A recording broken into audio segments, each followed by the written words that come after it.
幼儿园家庭日，丈夫宋刚借口公司有事，并让我和女儿也不要去参加了。望着女儿丽丽失落的小脸，我不禁心疼，决定自己带女儿去。刚入园，却看见宋刚一手抱着一个小男孩，一手牵着青梅阮素琴，就像真的一家三口，有说有笑，其乐融融。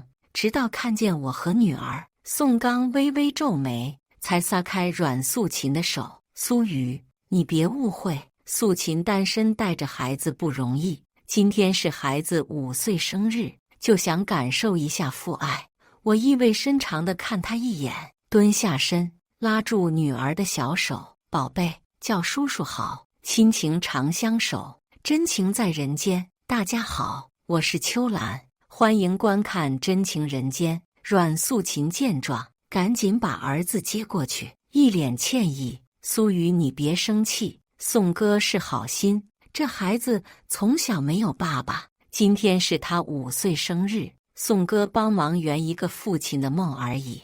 我似笑非笑地盯着他，既然如此，我和丽丽来了，是不是应该把宋刚还给我们了？毕竟我们才是真的一家三口。阮素琴微怔，倒是他怀里的儿子不干了。爸爸，你说好今天和我和妈妈一起过的。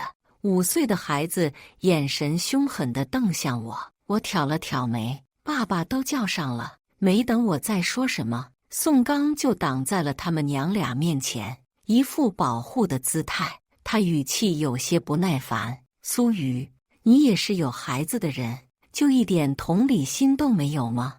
我和素琴从小一起长大的情分，我不过是陪他们娘俩一天，就一天而已，连着你都要计较吗？我气笑了，难道阮素琴的不幸是我造成的？就在这时，幼儿园其他家长领着孩子陆陆续续入场，有人过来打招呼，乐乐妈、乐乐爸，早上好啊。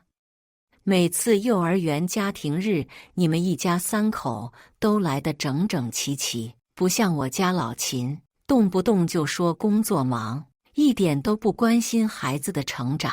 阮素琴尴尬地回了句问好，宋刚眼神一闪而过的慌乱。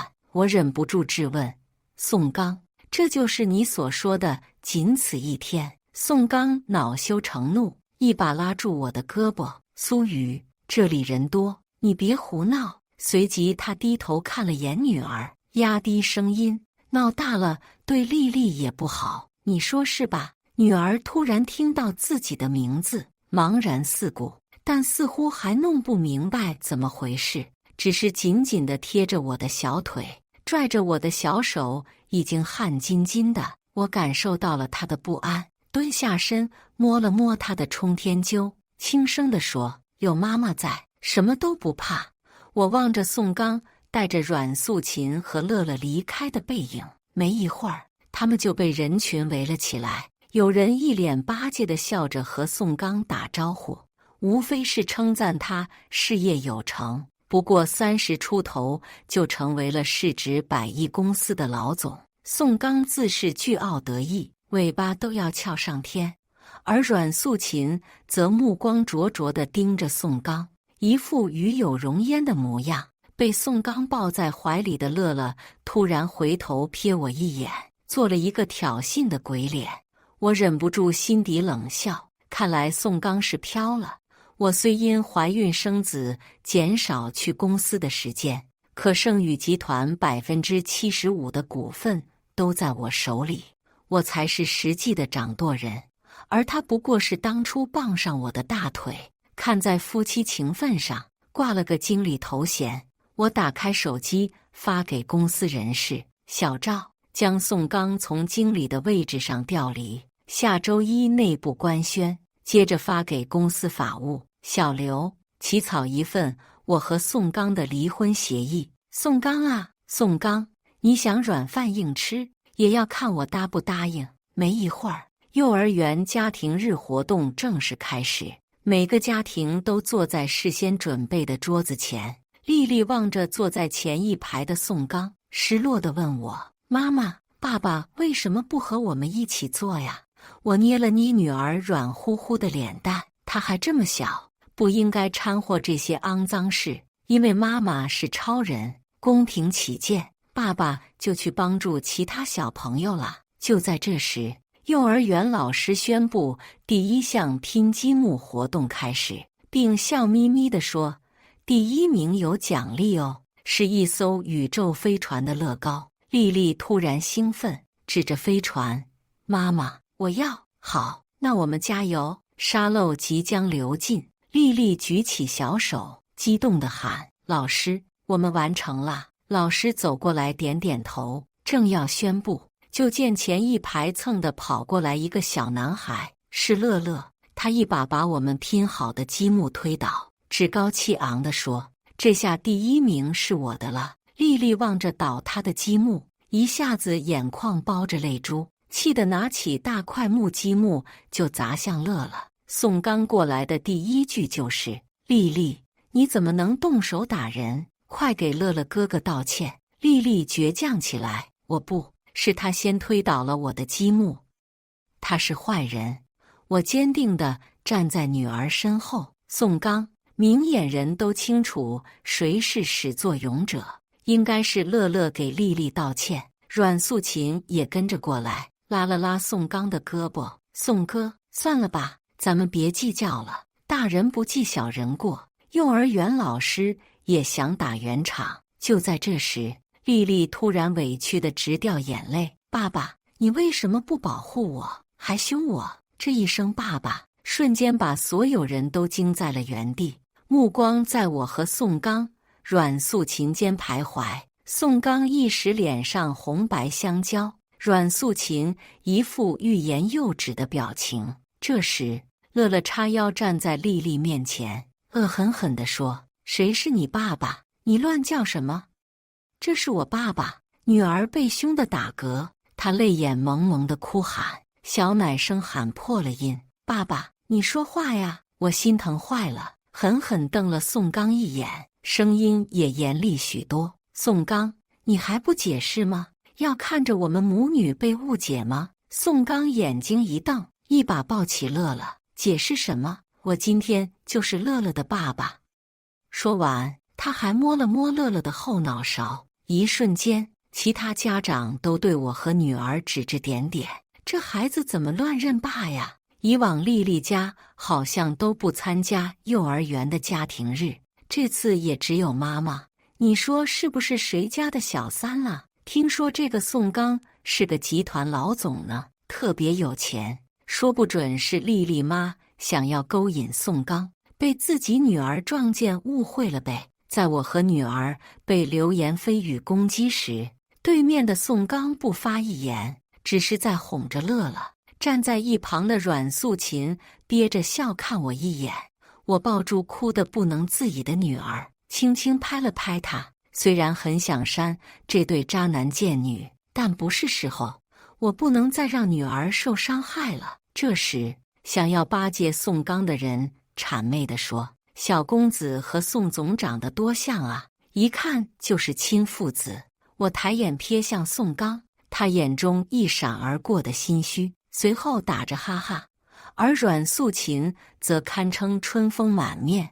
我以前也是见过这对母子的，怎么就没发现宋刚和乐乐的眉眼还真有几分相似呢？这边丽丽哭得停不下来，我只好请老师带我去休息室，想先把女儿安抚好。到了休息室，我哄着女儿平静下来，渐渐的她睡着了。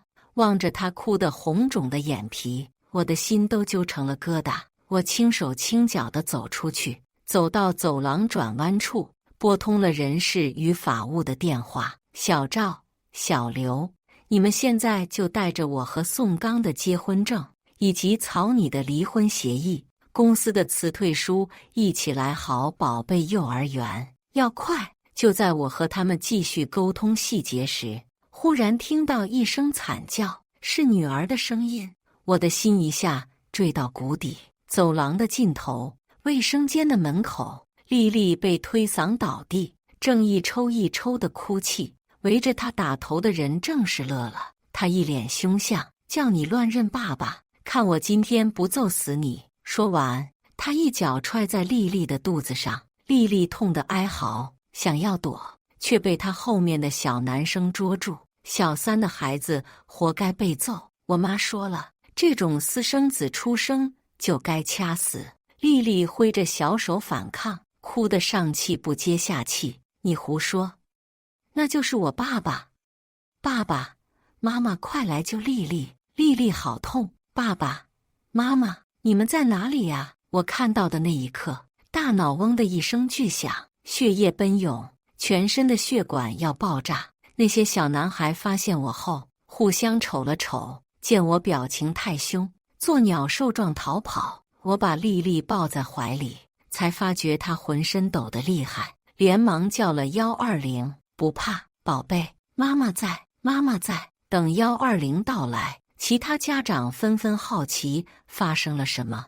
我抱着女儿往救护车狂奔而去，路过时，宋刚正一脸笑容和乐乐拼积木，而阮素琴在一旁为宋刚擦汗。他听到动静时，抬头看了一眼，面带疑惑，起身过来时，刚问我一句：“怎么回事？丽丽怎么了？”阮素琴就拽住了他的手：“宋哥，说好今天陪乐乐的，你不知道。我昨晚和他说，你今天可以一整天陪着他，乐乐有多开心。”宋刚脚步顿住，我已经带着丽丽坐上了救护车，丽丽已经昏厥过去。医生在车上就开始检测抢救。一位女医生掀开丽丽的衣裙时，忍不住惊呼：“这么小的孩子，怎么舍得下这么重的手？”我一下子就落泪了，慌得不行。小人奶白奶白的皮肤上青一块紫一块，腰侧是拳头大的淤血，他的身体在止不住的轻颤。医生语气忽然急迫：“快上仪器！”丽丽抢救过来后，已经过去了2小时。这2小时简直度日如年，悔恨与仇恨在我心底交织，蓬勃生长，在我体内横冲直撞。我妈心疼得掉眼泪，抱怨我：“你是怎么看的孩子呀？这是遭了多大的罪？”病床上挂着水的丽丽虚弱地睁开眼，茫然地看向我：“妈妈，为什么他们都说丽丽是爸爸不要的孩子呀？可明明丽丽有爸爸呀！爸爸为什么不保护丽丽了？”我轻轻地在她额间落下一吻，告诉她：“妈妈会永远永远保护丽丽。丽丽是妈妈最心爱的宝贝。至于爸爸，是我们不要他了。”我再次回到幼儿园时，活动日正在进行最后一项，一家人共同绘画出一幅全家图。宋刚正在耐心地给图画上色，乐乐安静地依偎在他怀里，阮素琴一脸满足地正在给他们俩拍照，真是一副岁月静好、其乐融融的全家欢。但凭什么我的女儿现在在医院里躺着，而作恶者在这里享受幸福？我直接冲过去，二话不说就朝阮素琴狠狠扇过去，巨大的力气直接让她一个趔趄，咚的一声撞到身后的桌案角。突如其来的巴掌声把所有人都弄愣了。宋刚更是大吼一声：“苏雨，你干什么？”随即连忙把阮素琴搂在怀里，眼神满是心疼。“素琴，疼不疼啊？”阮素琴滚落下泪珠，摇摇头，扮可怜：“苏雨，你是不是误会什么了？我向你道歉。”我冷笑一声：“只是口头道歉，是不是太没有诚意了？”说完，我就要再甩他一个巴掌。宋刚见状就要拦我，我方向一转，径直甩在宋刚脸上，脸上红印5个指头清晰可见。宋刚捂着脸愣了1秒，发疯一样：“苏雨，你他苗是不是有病？我给你脸了是不是？”这时，幼儿园老师赶紧过来劝架，问我到底是怎么回事。我手指向乐乐，咬牙切齿：“这个小崽子趁我不注意，带着几个小男孩把我女儿围殴了。”我话音刚落，阮素琴就急切地说：“不可能，乐乐很乖的，宋哥，你要相信我。我上前一步，不可能。那你以为120刚刚为什么来？宋刚再次以保护者的姿态站在阮素琴和乐乐面前。小孩子能有什么坏心眼？在一起打打闹闹在所难免，倒是你小题大做不说，上来就打人，整个一泼妇。见我气势汹汹，宋刚干脆一伸手，用了力气把我推倒在地，手掌擦在地面，渗出了血。那些想要巴结宋刚的人跟着一起居高临下的嘲讽、辱骂我，这莫不是来碰瓷吧？知道宋总家大业大过来讹钱，也不瞧瞧自己什么德行，等着被盛宇集团法务收拾就知道哭了。你说这是不是之前勾引过宋总未遂，过来胡搅蛮缠的？也不看看自己和宋夫人差多远，果然是一副小三做派。就在这时，汽车的呼啸声由远及近，很快幼儿园门口停下了3辆高档商务车。有眼尖的家长忍不住惊呼，车上有盛宇集团的标志，是高层用车。有人继续狗腿，宋总果然厉害，这就把集团法务叫来了。说完，这人狠狠呸了我一下，幸灾乐祸，死小三，你完了。谁不知道盛宇法务号称路程不败王，等着赔钱蹲大牢吧。有做网红的家长早已一脸兴奋，举着手机，没想到今天遇见了大新闻。老铁们快点点关注，给你们直播这泼妇的下场。阮素琴反应过来，一脸惊喜神情地望着宋刚，而他身边的乐乐更是趾高气昂。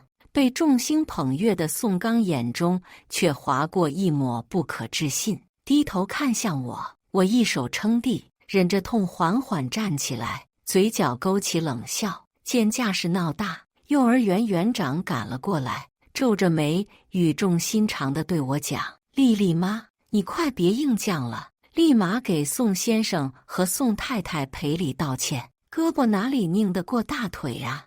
我向园长摇摇头，他盯着我叹了口气：“我知道你的品性不会说谎，可现实是现实。那些百年集团的能量大了去，哪里是你能招惹得起呀？”这时，从商务车上下来的西装革履的精英们已经快要走到活动区。那些看好戏的、捧着宋刚的狗腿们，以及正在举着手机的家长们，全都是一副即将好戏登场的表情。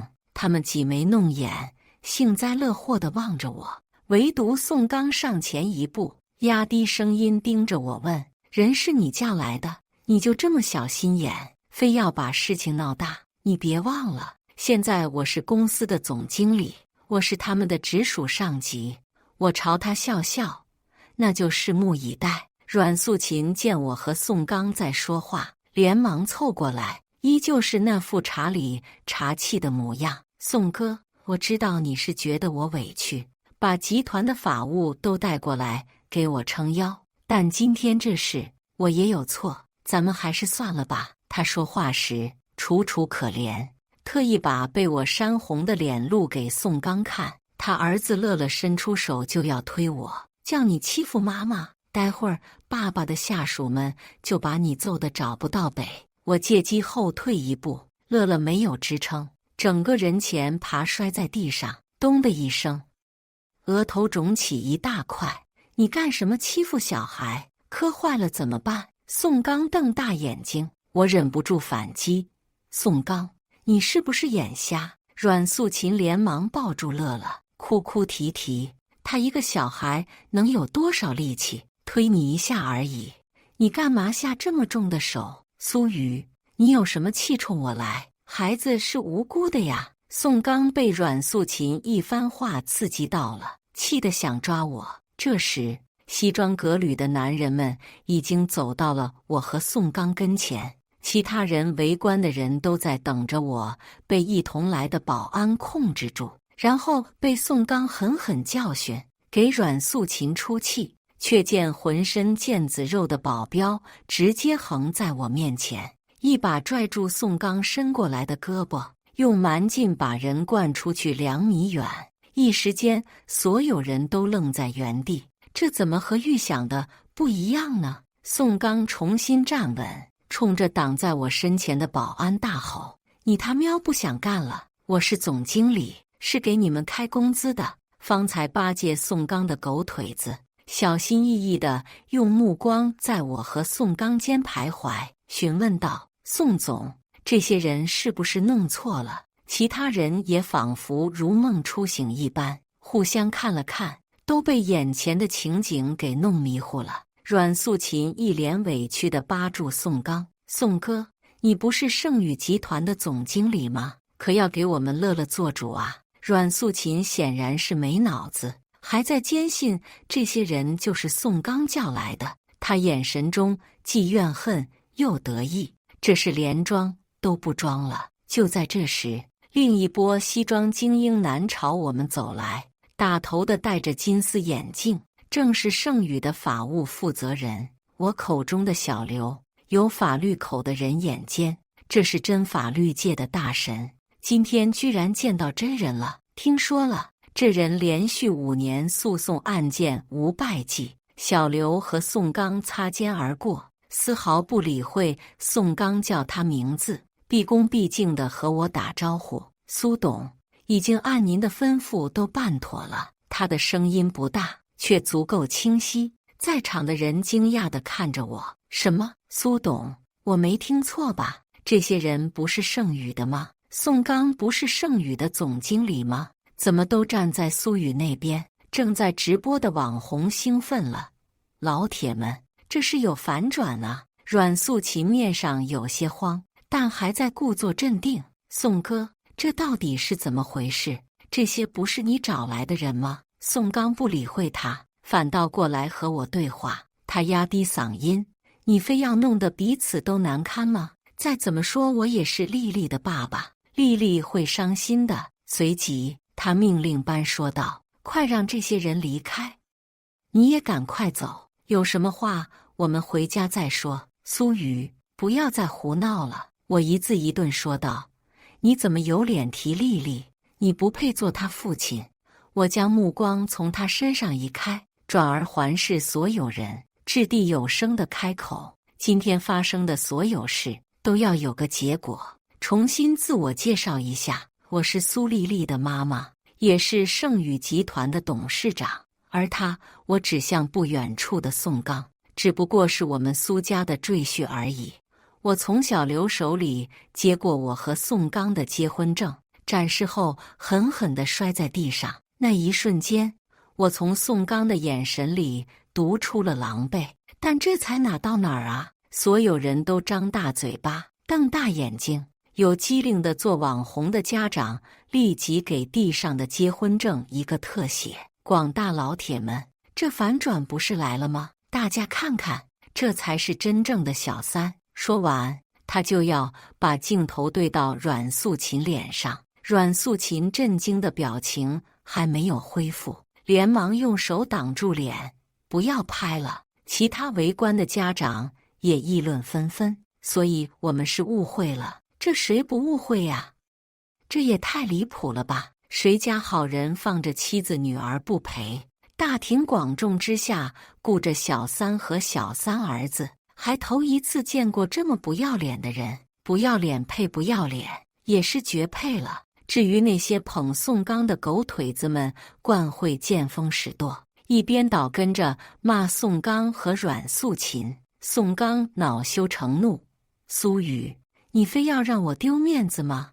你让丽丽以后怎么做人？”阮素琴似乎弄清楚了情况，故作姿态，泪水连连：“都怪我，是我请宋哥帮忙。乐乐从小没有爸爸，我只是请宋哥帮忙假扮一天父亲，谁成想，都是我们孤儿寡母的错。”话说完，他就扑通一声跪在我面前，开始抽自己大嘴巴子。宋刚和乐乐连忙去阻止。宋刚满眼通红地瞪着我：“你就非要逼死素琴吗？这个世界上总有人用示弱来博取同情。阮素琴这一番操作下来，还真有人开始同情她。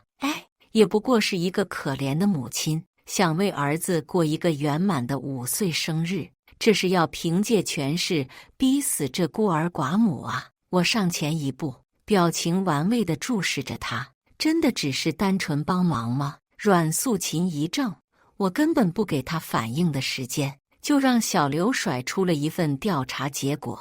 这下人群彻底炸了。当年阮素琴生产，宋刚全程陪同，有妇产医院的影像与档案作证。阮素琴却是未婚生子，但孩子一直都有爸爸，就是宋刚。也难怪这些年宋刚每年都会在给丽丽买礼物的时候，给乐乐也买一份。原来没有细想，现在回想起来，简直处处是破绽。记得有一年，甲型儿童流感席卷路程，丽丽也有了症状，整天病恹恹的。我托人给丽丽带回一份特效药，结果第2天特效药就不见了。我质问宋刚，他眼神躲闪，说是朋友家孩子已经高烧不退了，这是救命药。我气坏了，别人家的孩子是心头肉，我的丽丽就是我的命。那一次丽丽难受了好久，高烧的浑身发红发烫，我的心也跟着揪了好久。可后面宋刚说漏嘴了，我才知道那特效药是给了阮素琴，而当初乐乐也根本没有感染，只是阮素琴说了句宋哥，我害怕乐乐也被传染，想要一支药备着，宋刚就给了。那个时候起，我就已经有了怀疑，派人开始调查，直到今天终于拿到了实锤。宋刚、阮素琴，你们这对狗男女还有什么要说的吗？我狠狠把证据甩在他们脸上，薄脆的 A4 纸划破了宋刚的脸，渗出血丝，所有人都跟着愤怒了。这简直就是无耻到家了，都和人有了孩子，还傍富家女，拿着富家女的资产养前任和私生子。宋刚抹了把脸，默然笑了一声，他冷着脸死死盯着我，你都知道了，那又如何？如今我们已经结婚，就算离了，我也能分你一半家产。更何况你怀孕生子这个阶段，公司的业务部已经被我牢牢掌控，我完全可以自立门户。我也笑了，若不是我的默许，那些业务骨干和海外留学生哪里会听他的命令？更何况公司的重要决定都是我做的主，而他不过是摆在明面上的一颗棋子。但很显然，这颗棋子不这么认为。我让小刘把离婚协议递给他。什么？净身出户？苏雨，你做梦！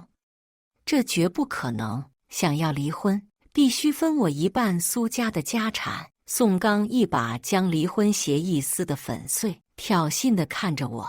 我又叫人事处的小李将辞退信给宋刚，他再次撕碎。我看着漫天的碎纸，也笑了笑。这都没关系，毕竟今天只是通知。就像大家所说，我的律师团队就没有败过，把事情交给法律反而简单许多。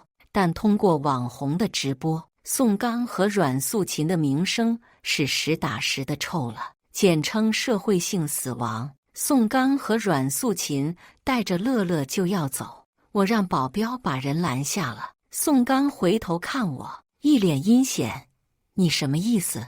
我只是把目光对准那位网红妈妈，你想不想热度再攀一个高度？网红妈妈当时眼睛一亮，我朝小刘点点头，那就开始播放吧。最前面的投影仪出现了女儿的身影，接着就是乐乐带着人把她围住了，叫你乱认爸爸，看我今天不揍死你！乐乐一脚踹在丽丽的肚子上，丽丽痛得哀嚎，想要躲，却被他后面的小男生捉住。小3的孩子活该被揍，我妈说了，这种私生子出生就该掐死。丽丽挥着小手反抗，哭得上气不接下气。你胡说！那就是我爸爸。爸爸妈妈，快来救丽丽！丽丽好痛！爸爸妈妈，你们在哪里呀？在场许多家长已经不忍心看了，更有不少妈妈当场落泪。此时此刻，重温那一段如同噩梦的经历，我恨不得杀了那个小崽子。见我眼神太狠太凶，宋刚警觉地挡在乐乐面前，而身后的乐乐竟然咯咯直笑。那个死丫头活该！谁让她跟我抢爸爸？再见面我还要揍死她！她就是个小杂种！我死死地攥紧拳头，心在滴血，不敢想象我的丽丽当时多么无助，多么害怕。是妈妈没有保护好你，你放心，妈妈一定会为你报仇，让坏人都得到该有的报应。在场有良知的家长都倒吸一口凉气，这哪里是小打小闹，这简直就是恶魔在人间。哪里有小孩会做这种事，说这种恶毒的话？还不是家长教的。所有的家长都在这一刻与我共情，他们喊出了要严惩这些犯事孩子的家长，他们必须滚出幼儿园。对，不然我们的孩子就是下一个受害者。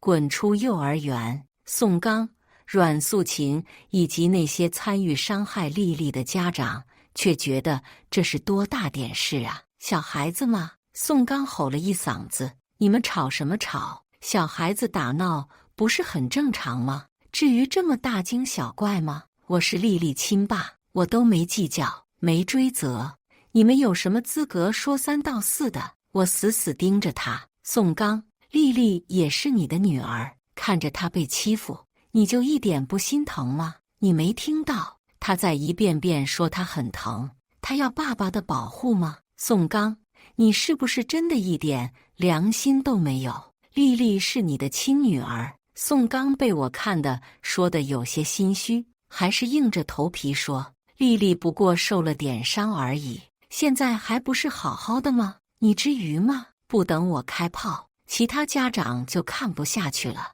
这哪里是当爸说的话？就算顾及私生子，自己的亲女儿就全然不顾了吗？这孩子还那么小，多可怜啊！摊上这么一个冷心冷肺的爹，就是一只披着人皮的畜生，是畜生都不如。宋刚被说的没脸，狠狠瞪向对他指指点点的人，然后转身就想走。就在这时，警察来了。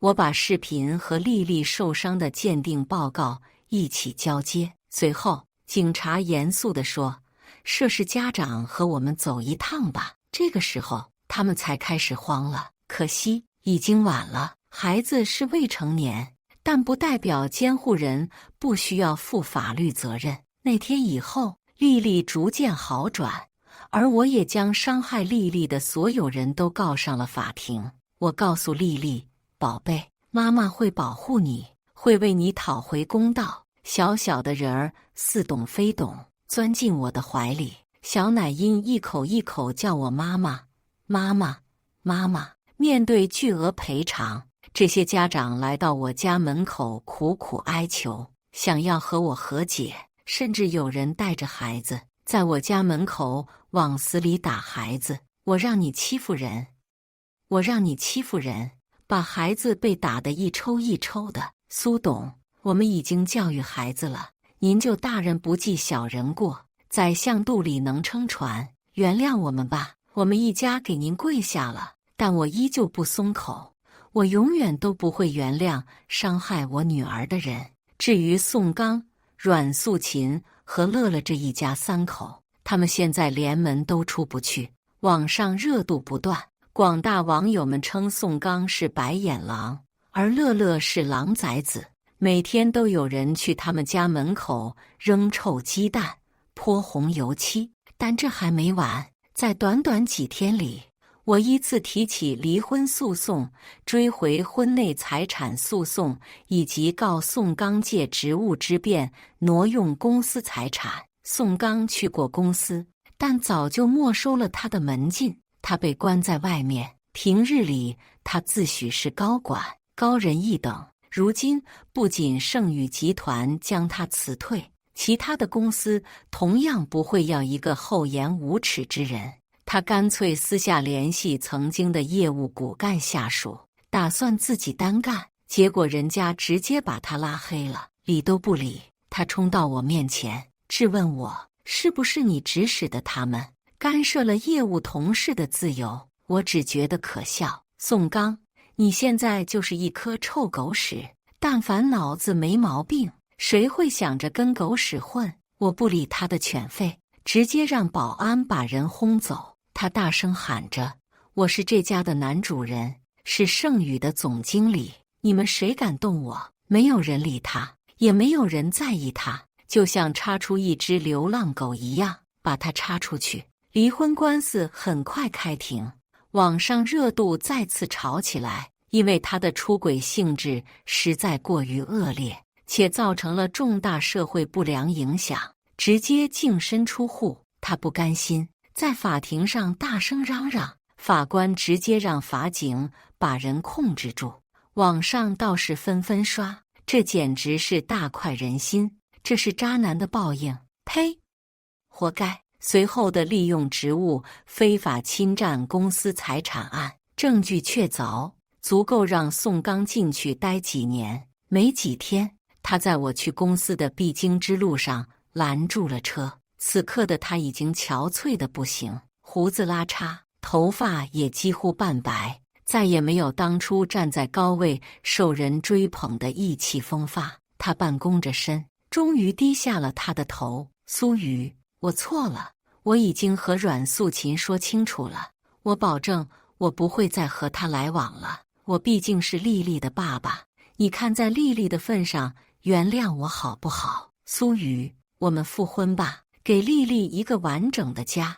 你让我再回到盛宇，不用总经理，当个总监就行。此刻我坐在豪车里，透过半降的车窗，漠然地看着宋刚。宋刚，你也太瞧得起自己了。在幼儿园的时候，丽丽要你保护的时候，你在哪里？你也配提丽丽？我让司机直接把车开走，将她远远地抛在身后，如同我和丽丽将她远远地撇出我们的生活里。在听到宋刚的消息，他已经进去蹲着了。至于追回宋刚转移到阮素琴那的财产这事，对于法务团队就太轻松了。法务告诉我，就连阮素琴现在的房子都是宋刚偷偷买的。现在的阮素琴只能到城中村租房住，和宋刚一样，名声臭了，没有公司敢雇佣他。他也曾打算摆个小摊，但网友们一下子就认出了他，直接把他摊子给砸烂了。那之后，他只能靠捡垃圾为生。而那些围攻丽丽的孩子们，也在其他家长的要求下被要求退学。听说去了其他幼儿园，也很不受老师待见。这些伤害过丽丽的孩子们，到了新幼儿园都被孤立了，也很好理解。毕竟谁家家长愿意自己孩子和有暴力倾向的孩子玩耍呢？至于乐乐，他到了新的幼儿园，被人嘲讽是小三的孩子，他气冲冲失去理智，上去就和一群6岁多的孩子干了一仗，结果可想而知，哪里是人家的对手，就是单方面挨揍，当时就见血了。去医院一查，被打出了脑震荡和腿骨折，也再也没有幼儿园收他了。阮素琴又气又心疼，求爷爷告奶奶也没有办法，只能带着他捡垃圾。